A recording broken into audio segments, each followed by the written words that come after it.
नमस्कार। आर्थिक समृद्धिको लागि स्वावलम्बनमा स्वागत छ। म सबिना कोइराला।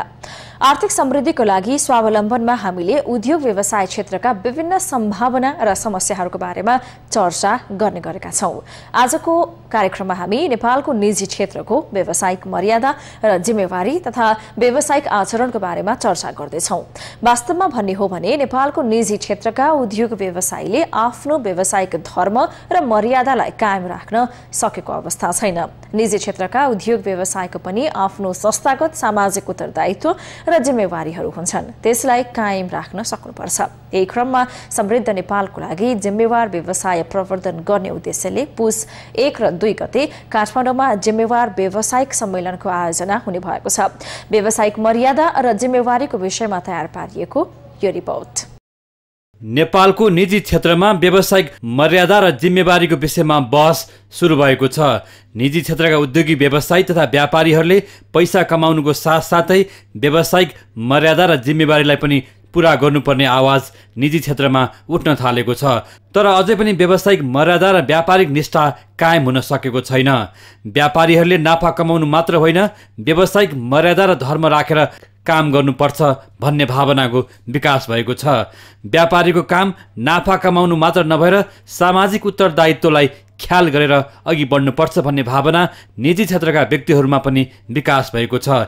यसै क्रममा पुस 1 र 2 गते काठमाडौँमा समृद्ध नेपालको लागि व्यावसायिक जिम्मेवारी र सामाजिक उत्तरदायित्वको विषयमा सम्मेलनको आयोजना हुने भएको छ।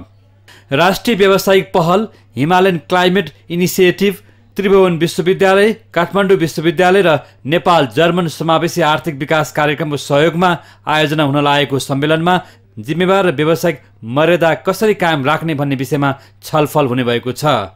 अब व्यवसायहरूको प्रथम उत्तरदायित्व भनेको कुनै उद्योग चलाउँदा, व्यवसाय गर्दा आफ्नो ग्राहकहरूको आवश्यकता छ, त्यसको परिपूर्ति गर्ने, हैन, सामानहरूको यो आपूर्ति गर्ने, उसको प्रमुख उत्तरदायित्व भनेको त्यो, हैन। सबभन्दा पहिले त्यो हामी बिर्सिनु हुँदैन। त्यसकारण चाहिँ त्यसैको लागि त त्यो उद्योग या व्यवसायको जन्म भएको हुन्छ। कुन सामान, कुन वस्तु, कुन सेवा मैले चाहिँ आफ्ना ग्राहकहरूलाई आपूर्ति गर्नुको लागि म आएको हुँ भनेर ग्राहकप्रति चाहिँ उसको उत्तरदायित्व नम्बर 1 व्यवसायको चरित्र भनेको त्यो हुनुपर्छ। र त्यसमा सफल भयो भने बाँकी सबै कुरा यो गौण भएर जान्छ।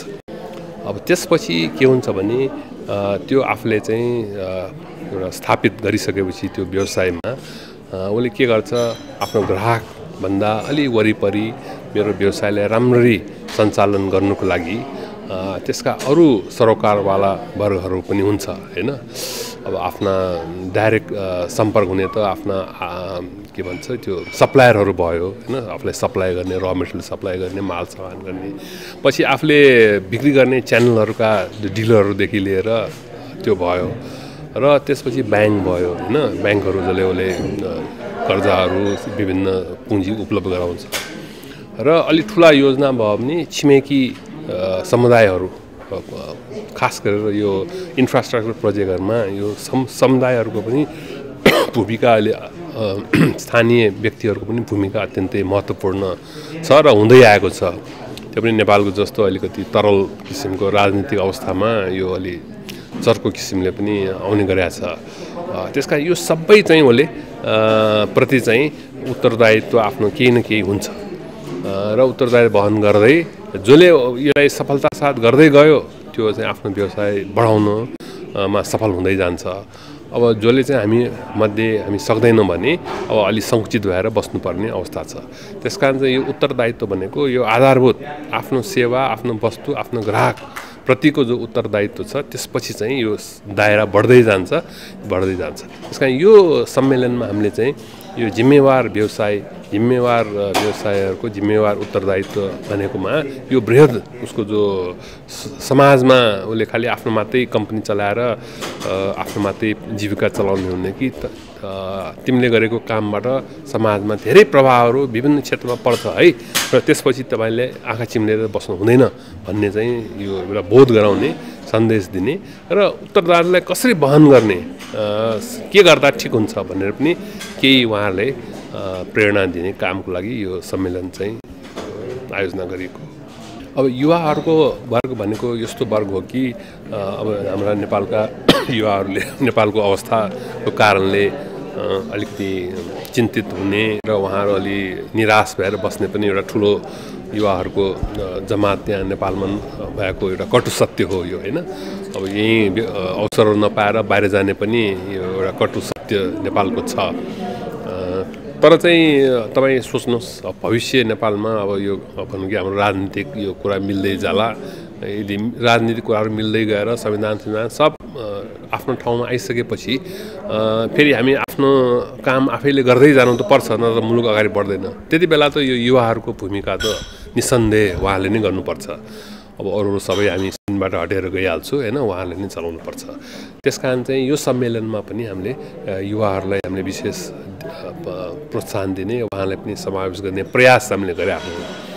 र अर्को कुरा चाहिँ तपाईँको अहिले उद्योग व्यवसायहरू पनि हेर्नुभयो भने मलाई लाग्छ कि धेरै कम्पनीहरूमा धेरै यो घरानाहरू भनौँ या कम्पनीहरूमा एउटा त व्यावसायिक प्रोफेसनल म्यानेजमेन्ट पनि अलिअलि सुरु भइसक्यो। जस्तो ब्याङ्क स्याङ्क, इन्सुरेन्स कम्पनी इत्यादि जो सङ्गठित छ उनीहरूमा त प्रोफेसनल म्यानेजमेन्ट नै आइसक्यो। र अरू अहिले पनि पारिवारिक व्यवसायहरू जो नेपालको यो कुनै खराब कुरा होइन, संसारभरि पारिवारिक व्यवसायबाटै उद्योगको अर्थतन्त्रहरू विकास हुँदै जान्छ। त्यहाँ पनि युवा पुस्ताहरूले बिस्तारै जो बढी पढाएको छ, अब जो पुरानो पुस्ताभन्दा युवा पिँढीहरूले बढी पढाइ लेखाएको छ र संसार पनि बढी हेरिसकेको छ। त्यस कारण उहाँले पनि अब लिँदै गएको छ, जिम्मेवारी लिँदै अगाडि बढिराखेको तपाईँले सबै कम्पनी चारैतिर हेर्नुभयो भने युवा पुस्ता अगाडि आएको छ। त्यस कारण चाहिँ उहाँले चाहिँ अब राम्ररी काम गरेर देखाउनुहुनेछ। पहिलेभन्दा बेटर गर्ने, खालि नाफामा मात्रै बेटर होइन कि अरू आफ्नो कार्यक्षेत्र पनि राम्रो गर्ने र आफ्नो छवि पनि राम्रो गर्नेमा उहाँहरूको ठुलो एउटा काम हुन्छ। सबभन्दा माथिल्लो स्तर मात्रै होइन कि स्थानीय नेताहरू जिल्लाहरूमा पनि धेरै कठिनाइहरू काम गर्ने मान्छेले भोगिरहेछ। त्यस कारण चाहिँ त्यो एउटा भइदिनु हामी चाहन्छु, हेर्न चाहन्छु कि जिम्मेवारी साथ सबैले काम गरोस्, आफ्नो मात्रै कुरा नसोचिकन, सङ्कीर्ण स्वार्थको मात्रै कुरा नसोचिकन उहाँले गरेको कामबाट अरूमा कत्रो ठुलो मूल्य चुकाइरहेछ भन्ने बोध गरेर त्यस्तो आचरण अलि राम्रो जिम्मेवार होस् भन्ने हामी एउटा चाहन्छौँ। त्यसपछि अब नीतिहरूमा सुधार गर्नुपर्ने कुराहरू पनि एउटा विषय हो। तर यसलाई म चाहिँ अब हामीले इच्छा त छ कि सबै नीति राम्रो होस् भन्ने इच्छा छ, तर अहिलेको राजनीतिक जो माहौल छ त्यसमा चाहिँ सबै नीति अहिले नै परिवर्तन हुँदै आउँछ भनेर हामीलाई त्यति लाग्दैन होइन, किनकि सबै कुरा मिलाउनु बडा गाह्रो छ। र भएकै नीतिहरूको चाहिँ एउटा राम्रो कार्यान्वयन र त्यसमा भएका जो तजबिजी कुराहरूलाई हटाउँदै एउटा रुल अफ ल भन्छ नि होइन, विधिको शासन अनुसार चलेको पनि धेरै कुराहरू हाम्रो सुधार भएको हामीले मान्नुपर्छ। अहिले सरकारको भनाइअनुसार उहाँहरू राजनीतिक केही मुद्दामै अल्मलिएर बसिराख्नु भएको छ वर्षौँदेखि। त्यहाँबाट माथि आउन सकिरहेको जस्तो हामीले त्यति बाहिर हामीले थाहा भइरहेको छैन। त्यस कारण चाहिँ हाम्रो आर्थिक विषयहरूमा हामी हामी चाहिँ दरिद्र हुँदै गइरहेको छु र काम गर्नु गाह्रो भइरहेछ। कोही चाहिँ त्यसलाई ठिक लाइनमा ल्याउनेमा कसैको समय नै दिन सकिरहेको छैन कि जस्तो भान हुन्छ। जसले गर्दा स्वदेशी लगानीकर्ता र विदेशी लगानीकर्ताको बिचमा पनि अहिले हेरौँ न होइन के गर्छ, कसरी नेपालमा सुधार हुन्छ भनेर र पर्ख र हेर भन्ने एउटा जो सोचाइ छ त्यसले त्यसबाट माथि उठ्नु चाहिँ हामी सकिरहेको छैन। सबैजना ल हेरौँ न, पर्खौँ, केही दिनहरू पर्खौँ, अब ठिकसँग यो सबै कुरा मिल्दै आउँछ भनेरमा भइरहेको छ। जो चाहिँ हामी समय चाहिँ हामी गुमाइरहेको छौँ, त्यो एउटा नेपालको लागि राम्रो सङ्केत होइन। त्यसबाट चाँडै हामी माथि आउनै पर्छ। समृद्ध नेपालको लागि जिम्मेवार व्यवसाय प्रवर्धन गर्ने उद्देश्यले आयोजना हुने सम्मेलनमा जिम्मेवार उद्योग व्यवसायका रणनीति र कार्य सञ्चालनमा किन र कसरी समावेश गर्ने भन्ने विषयमा केन्द्रित हुने भएको छ। पहिला चाहिँ नेपालमा खालि भनौँ न फ्यामिली टाइपको बिजनेसहरू मात्रै रन हुने, त्यो रन हुँदाखेरि पनि अलि बढी भनौँ न प्रोफेसनली भन्दा पनि पर्सनल एउटा घरेलु बिजनेस जसरी बढिरहनु हुने गर्थ्यो भने अब चाहिँ नेपाली कम्पनीहरू पनि मोर एन्ड मोर प्रोफेसनल तरिकाले रन हुने, कर्पोरेट गभर्नेन्सदेखि लिएर नयाँ युवाहरू पनि बढी इन्भल्भमेन्ट, त्यो कुराहरू चाहिँ अहिले आइरहेछ जस्तो मलाई लाग्छ। बिजनेसको कन्टेक्स्टमा भन्नुपर्दा मलाई के लाग्छ भने अहिले चाहिँ बढीभन्दा बढी, पहिलाभन्दा बढी युवाहरू चाहिँ यङ एजमै बिजनेसमा बढी छिरिरहेछन् र मोर अब युवाहरूले सानै एजमा पनि आफ्नै तर्फबाट गर्न सक्ने खालको मोर लाइक टेक्नोलोजी रिलेटेड खालको बिजनेसहरूमा चाहिँ बढी युवाहरू लागिरहेका छन्, किनकि त्यसको अन्डरस्ट्यान्डिङ पनि छ, प्लस त्यो सेक्टरमा चाहिँ त्यति धेरै इन्भेस्टमेन्ट पनि लाग्दैन, त्यो हिसाबले युवाहरू लागिरहेका छन्। तर सबभन्दा इम्पोर्टेन्ट कुरा चाहिँ मलाई के लाग्छ भने युवाहरूले यस्तो खालको बिजनेसेसहरू स्टार्ट गरिरहेका छन् जसले चाहिँ साँच्चै एउटा समाजमा एउटा प्रब्लम छ र प्रब्लमलाई चाहिँ एड्रेस गर्ने हिसाबको सोल्युसनहरू चाहिँ लिएर आइरहेका छन्, रादर देन म चाहिँ यसमा मसँग धेरै पैसा छ, म यसलाई कहाँ इन्भेस्ट गरौँ र चाहिँ म एउटा ठुलो एम्पायर बनाऊँ भन्ने भन्दा पनि एउटा समाजमा एउटा सानो प्रब्लम देखियो, अथवा यहाँ चाहिँ यो कुरा एउटा अनलाइन सप नै छैन रहेछ, यो चाहिँ अनलाइन किन्न मान्छेलाई गाह्रो भयो भने चाहिँ एउटा अनलाइन सप खोलौँ, अथवा जे छ प्रब्लम त्यो अनुसारको सोल्युसन्सहरू चाहिँ युवाले निकालिरहेछन् जस्तो मलाई लाग्छ। ओके, महिलाहरूको चाहिँ पार्टिसिपेसन एकदमै कम छ अहिले हेर्दाखेरि नेपालमा। अब कोही कोही व्यापारिक घरानाहरूमा चाहिँ व्यापारिक हिसाब त्यो पारिवारिक हिसाबले चाहिँ कोही कोही महिलाहरू इङ्गेज हुन्छ, तर आफै नै महिलाले हुन्छ नि एउटा जिरोदेखिबाट स्टार्ट गरेर धेरै माथिसम्म पुगेको त्यस्तो भनौँ न त्यस्तो इक्जाम्पलहरू चाहिँ अझै पनि कम नै छ। FNCCI-मै हेर्दा अथवा भनौँ न NYEF यस्तो ठुल्ठुलो एन्टरप्रेनरहरूको भनौँ न त्यस्तो अर्गनाइजेसनहरूमा वुमेनहरू चाहिँ खोज्नुपर्ने नै जस्तो स्थिति छ अहिले पनि। मलाई चाहिँ किन त्यस्तो भएको जस्तो लाग्छ भने एक त नर्मली नेपालमा हामीहरूले वुमेन भनेपछि चाहिँ एक त जागिरमा जाने कामकाजी महिलाहरू नै भर्खर बढी त्यस्तो नम्बरहरू ग्रो हुँदैछ, त्यसमाथि पनि वुमेनले चाहिँ गएर एउटा बिजनेस सुरु गर्ने भन्ने खालको चाहिँ अझै पनि समाजले चाहिँ त्यसरी सोच्दैन र त्यति इन्करेजमेन्ट पनि छैन। प्लस कुनै पनि बिजनेस स्टार्ट गर्नलाई सुरुको 2-3 वर्ष त दिनरात नभनिकन हरेक कुरा छोडेर जुन लाग्नुपर्छ त्यो चाहिँ धेरै केसमा वुमेनहरूलाई चाहिँ अब परिवार बच्चाहरूको कारणले गर्दाखेरि त्यो गर्न पनि सम्भव हुँदैन, त्यसैले पनि विभिन्न कारणले गर्दा वुमेनहरू धेरै आउन नसकेको कि जस्तो लाग्छ। तर अब चाहिँ अब बढीभन्दा बढी वुमेनहरू एजुकेट पनि हुँदैछन्, वर्कफोर्समा आइ पनि रहेछन्, त्यसले गर्दाखेरि अभियसली त्यताबाट बिजनेसतिर आउने वुमेनहरूको सङ्ख्या पनि बिस्तारै बढ्छ होला। नेपालको निजी क्षेत्रका उद्योग व्यवसायले आफ्नो व्यावसायिक धर्म र मर्यादालाई कायम राख्न सकेको अवस्था छैन। निजी क्षेत्रका उद्योग व्यवसायहरूले पनि आफ्नो संस्थागत सामाजिक उत्तरदायित्व र जिम्मेवारीहरूलाई कायम राख्न सक्नुपर्छ। व्यावसायिक समाज छ, नेपालको कन्ज्युमरिजमको समाज छ र नेपालको नियमित अधिकारीहरूको जुन एउटा चाहिँ संस्कार छ त्यसमा भिजेर हामीले नैतिक दायित्व कसरी बिहोरिरहेछौँ, यो कुरा एकदमै च्यालेन्जिङ कुरा हो। त्यसैले जति पनि कोड अफ कन्डक्ट बनेको छ, बिजनेस एथिक्सको कोड अफ कन्डक्ट बनेको छ, FNCCI-ले बनायो, त्यसपछि अहिले NBI-ले पहल सुरु गर्यो, यो पहलभित्र हामी कतिको त्यसलाई हामीले चाहिँ आफ्नो प्र्याक्टिसमा त्यसलाई व्यवहारमा लागू गरिरहेछौँ कि छैनौँ, किन छैनौँ, छौँ भने कसरी गरिरहेछौँ भन्ने खालको विस्तृत छलफल त्यसबाट हुन्छ, जसले गर्दा समाजमा व्यवसायप्रतिको हेर्ने दृष्टिकोण, व्यवसाय भन्ने बित्तिकै यिनीहरू मुनाफा खाने व्यक्तिहरू, यिनीहरू समाजमा आफ्नोलाई मात्रै चिन्ता गर्ने व्यक्तिहरू हुने खालको एउटा सोच छैन अझै पनि।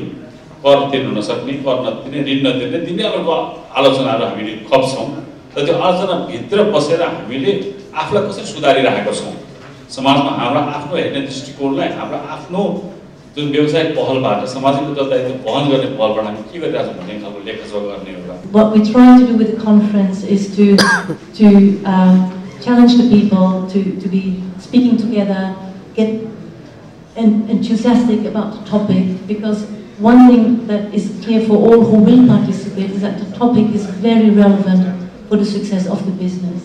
If business is not responsible, if the business is not driven by an ethical agenda, it is more difficult to be successful and to survive. So we are confident that the participants who will be there have an eagerness to learn. We hope, and this is the reason why GIZ is also engaged in this, we hope that at the end of the conference there is a sort of feeling that if we work on the topics together, collectively, we might actually really be able to achieve fast change in the practices of the businesses.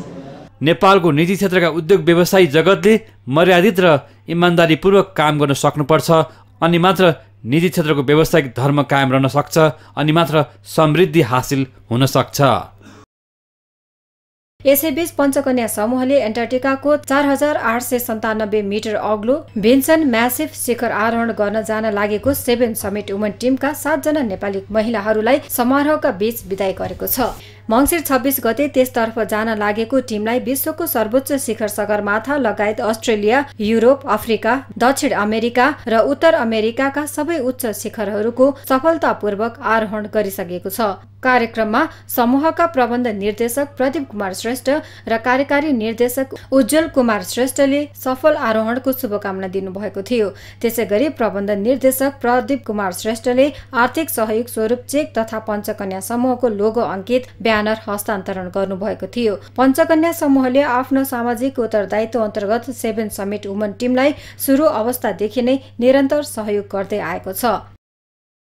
दर्शकहरू, नेपालको निजी क्षेत्र तथा उद्योग व्यावसायिक जगतले मर्यादित र इमानदारीपूर्वक काम गर्न सक्नुपर्छ अनि मात्रै निजी क्षेत्रको व्यावसायिक धर्म कायम राख्न सकिन्छ। यति बेला उद्योग व्यापार तथा स्थानीय उत्पादनको प्रचार प्रसार गर्ने उद्देश्यले विभिन्न औद्योगिक तथा व्यापारिक प्रदर्शनीहरू भइरहेका छन्। औद्योगिक तथा व्यापारिक प्रदर्शनी सम्बन्धी एक रिपोर्ट। स्वदेशी उत्पादन प्रयोग गरौं, राष्ट्रिय अर्थतन्त्रको विकास गरौं भन्ने मूल नाराका साथ पुस 7 गतेदेखि 21 गतेसम्म सञ्चालन हुने प्रदर्शनीमा स्वदेशी उद्योगका उत्पादन र सेवामा 500 स्टल रहने रूपन्देही उद्योग संघका अध्यक्ष एवं महोत्सवका संयोजक बोनिन पियाले बताउनुभयो। बुटवल 12 स्थित बुटवल मण्डपमा 15 दिनसम्म चल्ने प्रदर्शनीमा 5 लाख बढी दर्शक र 15 करोड रुपैयाँ बढीको आर्थिक कारोबार हुने लक्ष्य लिएको संयोजक पियाले जानकारी दिनुभयो। वर्तमान अवस्थामा नेपालको औद्योगिक संरचनाले विश्व बजारसँग प्रतिस्पर्धाको कल्पना समेत गर्न सक्दैन। तथापि स्वदेशी उद्योगको प्रवर्धन र औद्योगिक विकासका लागि नयाँ आयामको खाँचो छ। हामीले राष्ट्रिय उत्पादनको प्रसार र औद्योगिक विकासका लागि नेपाली उत्पादनलाई मात्र समेटेर राष्ट्रिय औद्योगिक प्रदर्शनीको आयोजना गरिरहेका छौं। प्रदर्शनीका लागि कृषिजन्य 40, हस्तकला 40, ठूला औद्योगिक प्रतिष्ठान 50, गार्मेन्ट 40, खाद्यान्न 40, सूचना प्रविधि, बैंक तथा कन्सल्टेन्सी 40, छाला जुत्ता चप्पल 30, फर्निचर 20, बेकरी 20, होटल तथा रेस्टुरेन्ट 30, हर्बल 10, प्लास्टिक 10 र आयुर्वेदका 10 स्टल रहने महोत्सवका प्रचार प्रसार संयोजक जीवकान्त काफ्लेले बताउनुभयो। महोत्सवमा अवलोकनकर्ताको मनोरञ्जन र आकर्षणका लागि दैनिक रूपमा राष्ट्रिय तथा स्थानीय कलाकारको प्रस्तुति, लोक गायन तथा नृत्य, दोहोरी गीत र राष्ट्रिय महिला भलिबल प्रतियोगिता लगायत बाल उद्यान, पानी घट्टा आदि समेत रहने आयोजकले जनाएका छन्। महोत्सवले उद्योगीहरू बीच प्राविधिक र व्यवस्थापकीय अनुभवको आदान प्रदान, कृषिको व्यवसायीकरण र आधुनिकीकरण, लगानीमा नयाँ अवसरको खोजीमा टेवा पुग्ने विश्वास लिएको छ। त्यस्तै औद्योगिक विकासका बाधक नीति र प्रक्रियाको पहिचान गर्न समेत महोत्सव महत्त्वपूर्ण रहने आयोजकको भनाइ छ। नेपालको निजी क्षेत्रका उद्यमी व्यवसायीहरूमा अहिले सामाजिक उत्तरदायित्वको भावनाको विकास भएको छ। नेपालको निजी क्षेत्रका उद्यमी व्यवसायीहरूले आर्थिक समृद्धिको लागि व्यावसायिक आचरण र जिम्मेवारीलाई वहन गर्न सक्नुपर्दछ। हवस् त आजको लागि समृद्धिका लागि स्वावलम्बन यति नै। हामी निरन्तर न्युजमा छौं। नमस्ते।